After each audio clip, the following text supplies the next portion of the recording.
I think I put them all. All right. Oh, I better have my glasses on. What did I do with them? Oh, here they are.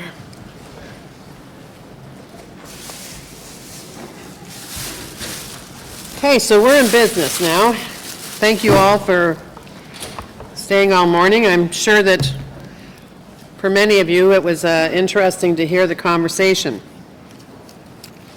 Now, I got to change binders. Hang on a sec.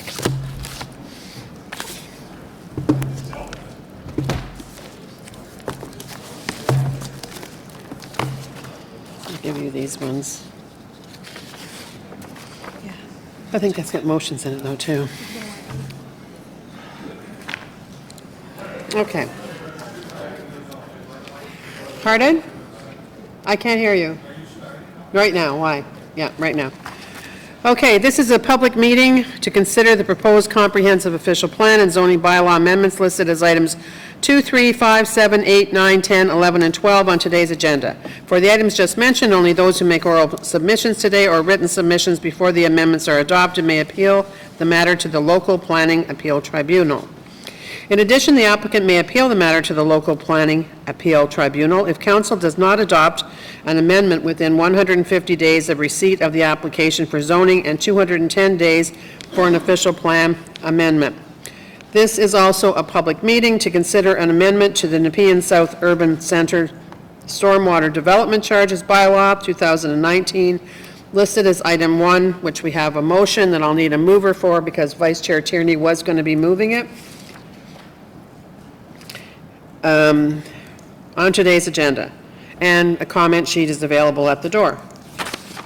All right, so we have Councillor Shirley is still away as he was this morning, so he sends his regrets. Any declarations of interest?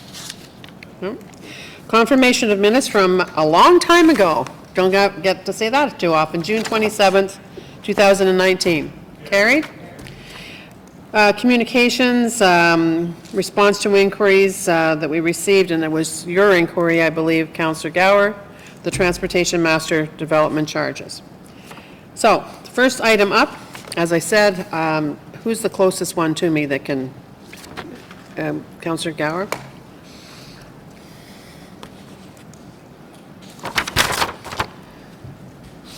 I don't want you to read the whole thing. So, actually, what we'll do, I know how we'll do that because it's kind of complicated. So the first item is the update to the Nepean South Urban Center Area S3 Stormwater Management Drainage System Location Map.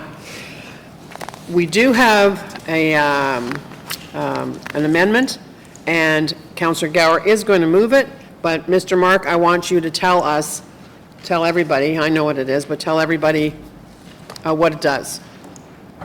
So, Madam Chair, the report itself recommends an amendment to the development charge area for the Nepean South Urban Center area-specific stormwater development charge.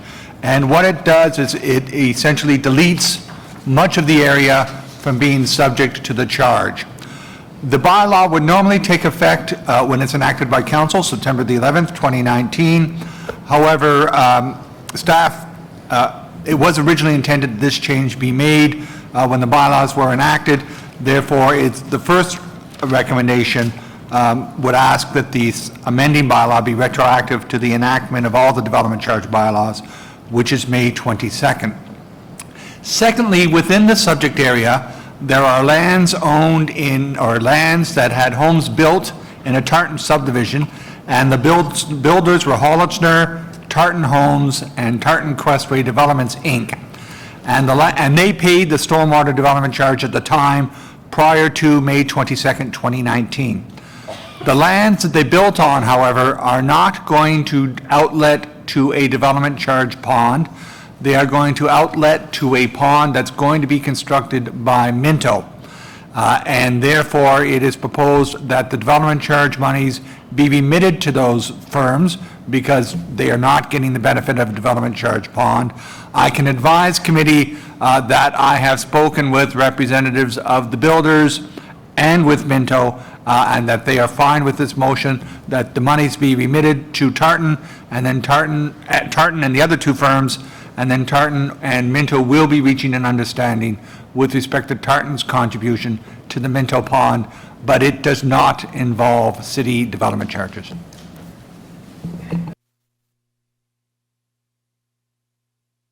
Several times myself just to understand it. So moved by Councillor Gower. Is that carried? So I have no speakers on this. Is the item itself, the update to the Nepean South Urban Center AS3 Stormwater Management Drainage System Location Map, is that carried? Carried, thank you. As amended. Okay, item number 2 is the zoning bylaw amendment, part of 3285 Boris O'Kane Road in my ward. It's the first time all my stuff has ever been at the beginning because I didn't think we would stay as long, and I was supposed to give speaking notes, welcome remarks at a big event that we're holding today at the farm, the Nepean, the National Capital Commission Greenbelt Research Farm. We have the association of the big equipment for on the autonomous tracks and that's showing a big John Deere's in and a whole bunch of stuff. So anyway, that's why my stuff's at the front, because I thought I could actually get through it while I was here. So otherwise I don't take advantage, I'm just saying. This is what this one does, is just changes the current zoning on one lot and makes it the same zoning as the adjacent lands. Does anybody, I don't have any speakers. Anybody have anything, or is it carried? Carried? Thank you. Item number 3 is the zoning bylaw amendment and community design plan amendment for 3900 Cambrian Road, 3454, 3508 Greenbank Road, and 3345 Boris O'Kane Road. It sounds like a lot, but what it does is it moves the park to the floodplain, which is a great use of the Jock River floodplain. I do have Julie Carrera here. Julie, you're still here. If we're prepared to carry this, do you still need to talk? Okay, are we prepared to carry it? Carried, thank you. Item number 4 is the vacant urban residential land survey 2018 update. Councillor Leeper's got his mouth full of food, so is it received? Thank you. Thank you, Natalie. Number 5 is zoning bylaw amendment, 1950 Scott Street, 312 and 314 Clifton Road. I don't have any speakers. Okay. I do have I have Mark Baker from Parsons. Are you still here? There you go, yeah. And we don't have Jack anymore. Brian, are you here? Okay. Okay, so we're holding that one for comments.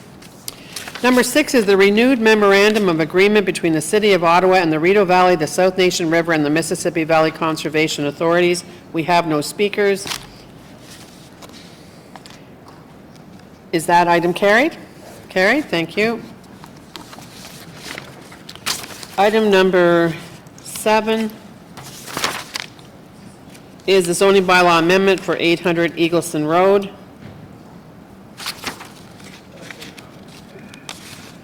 Is it quick? It's not in your area, but it's close to my area, but quick, I think it's worth calling out. I don't know if the idea came from the councillor or from the developer, but the idea around the residents of this building paying into a car share to bring a car share out to Canada, I think it's worth calling that out as an interesting solution, and I'll be looking for other opportunities where we might be able to use something like that. Yeah, thank you. My understanding from staff is this will be the first one in the burbs to have that, so it'll be a test market for us. Okay. Thank you. And can I thank Derek Moody and his staff for all the work on that? Yep. Thank you. Is Derek here? Oh, you see you moved. Okay, thank you. That item is carried. Number 8 is the zoning bylaw amendment. Is this the one that you wanted to speak to, Councillor Blake? Okay. Zoning bylaw amendment, part of 2128 Trim Road and part of 705 Aquaview Drive. We don't have any speakers, except for Aaron O'Connor, not that you're not no one. We don't have delegations that aren't the applicant, is the way I should put that. Aaron O'Connor and Greg Winters, I see you both here. If we're prepared to carry this item, do you still need to speak? No? Is this item carried? Carried, thank you. So the next one, I'll hold, do you want me to hold it, or? Okay, so the next item is the zoning bylaw amendment for 352 Aquaview Drive and 2165/2175 10th Line Road. And we do have a lot of representatives from the applicant, Minto, but the floor is yours. Thank you, Madam Chair. I have a motion to add to the recommendation.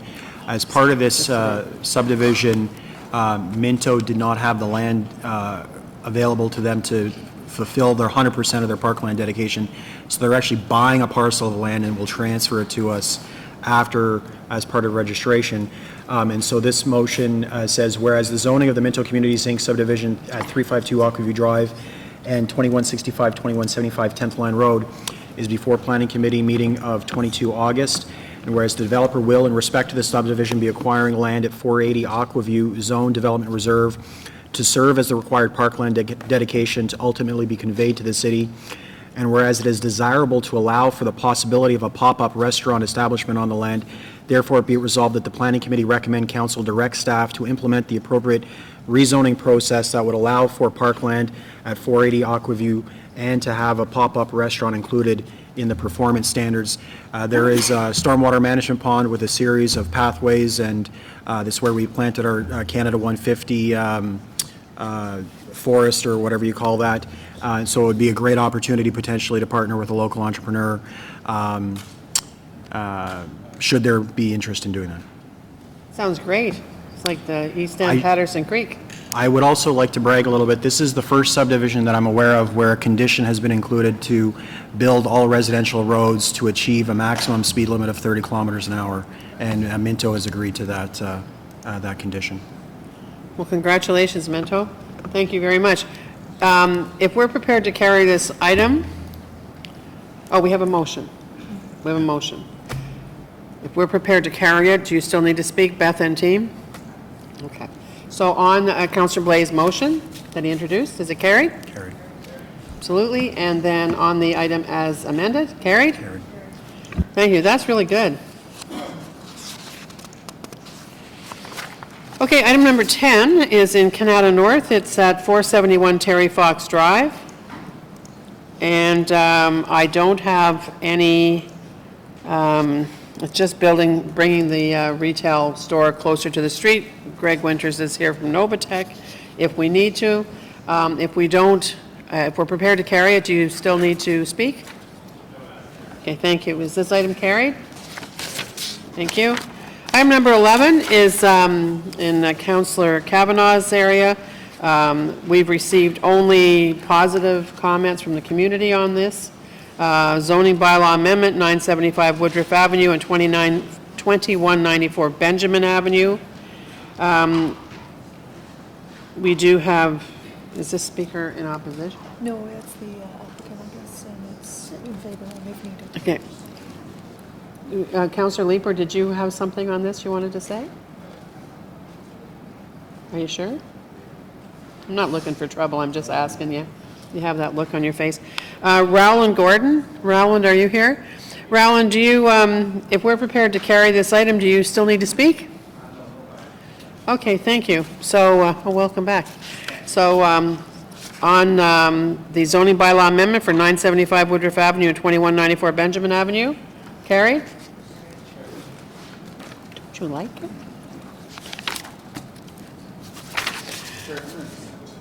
Okay. I'm surprised. See, I had to pull it out of you, but you'll have to tell me why after.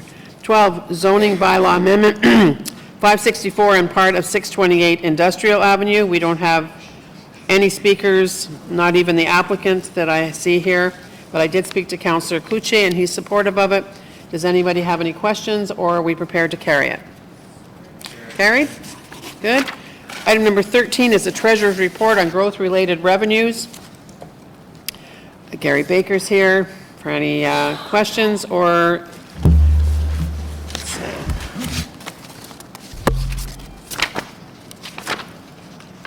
Is this item received? Thank you. Item number 14. Our city treasurer has stayed with us all day, too. Thanks, Marion, for doing that. Item number 14 is the planning committee inquiries and motions for the period ending August the 6th, 2019.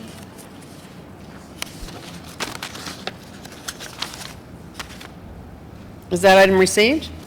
Thank you. And then we have information previously distributed, the cash in lieu of parkland. Okay? All right, so we'll just go back to the one. Oh, and it's yours, Councillor Leeper. Scott Street. Thanks, Chair. There's no residents here today speaking in opposition, although certainly there is no support for this project. Residents on Scott Street are exhausted. We are not being successful at pushing back on these. On this one, I'm asking us to reject it on the basis that we could do a lot better. At 21 stories, I would expect to see much better integration with the street. We have raised, or we've talked to the community about Scott Street becoming a traditional main street. This doesn't interact with the street. It's a purely residential building, essentially. There's the potential that some retail might go in, and it's one-to-one parking. It is right across from Westboro Transit Station. We should not be approving buildings right across from some of our busy LRT stations that encourage everyone to come with a car. We can do better than we are doing on this. We should be asking for affordable housing. We should be pushing back at this developer until they agree that a prime location like this for people who need access to transit, that they'll be able to afford to live in this building, will be able to do so. But certainly I understand the direction in which Scott Street is going. It is a shame this is one of the last parcels to be approved for zoning before we've even had a chance to begin rolling with the Westboro height study. I would have preferred to wait until that study was done to give us a vision for Scott Street in the new reality of what the heights are going to be, but there it is. Colleagues, I do hope that you'll join me in voting against this one, simply to say we can do better in terms of design, its transportation focus, and affordable housing. Thanks, Chair. Thank you, Councillor Leeper. We do have Brian Casagrande and Mark Baker. Did you want to speak to this item? Well, come on up and speak formally, briefly.